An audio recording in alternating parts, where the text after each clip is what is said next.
কারা জীবনে সবথেকে বেশি দুঃখ পায়?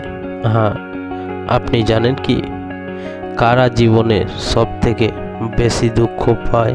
যাদের জীবনে দেখবে চাহিদার অন্ত নেই, তাদের জীবনে দেখবে দুঃখ সবসময় আছেই, কষ্ট আছেই।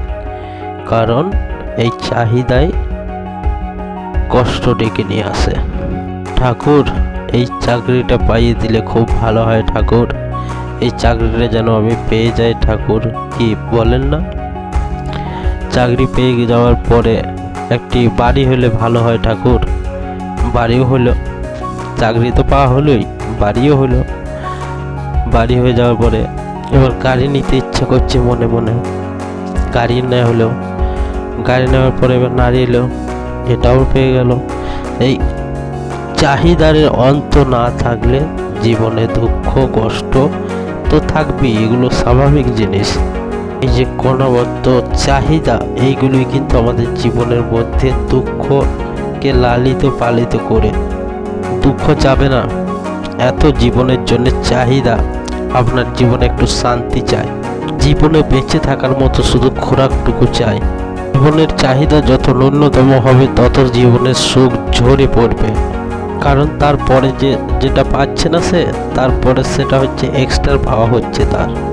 আর যার জীবনে এটা ওটা আরো অতিরিক্ত ভোগ করা, এই জিনিসটা একটু লিমিটে রাখুন, দেখবেন জীবনে দেখবে আনন্দ ছড়িয়ে পড়বে। আর আপনি যদি সবসময় টাকা টাকা টাকা টাকা করেন, টাকা পাবেন না। সবসময় টাকা টাকা করা বাদ দিয়ে আপনার শখ, আপনার নেশা, আপনার যে প্যাশনগুলো আছে ওগুলোর দিকেও একটু ধ্যান দিন, জীবনে সুখ শান্তি ঝরে পড়বে।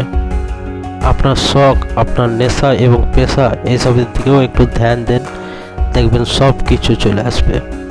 এইভাবে কিছু মানুষ দুঃখ পায়। আর একদল মানুষ যারা দুঃখের গান করেন, কবিতা করেন, তাদের জীবন থেকে দুঃখ যাবে না। আপনি যেমনটা বলবেন যে নেই নেই, তো ওরকমই আপনার কাছে থাকবে না। সময় বলতে থাকবেন পাচ্ছি না, হচ্ছে না, নেই।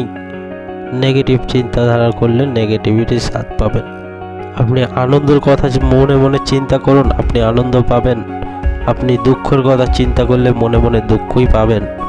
আমার প্রিয় দাদা ও ভাইয়েরা, দিদি ও বোনেরা, চ্যানেলটির পাশে থাকুন, লাইক অ্যান্ড সাবস্ক্রাইব করতে ভুলবেন না।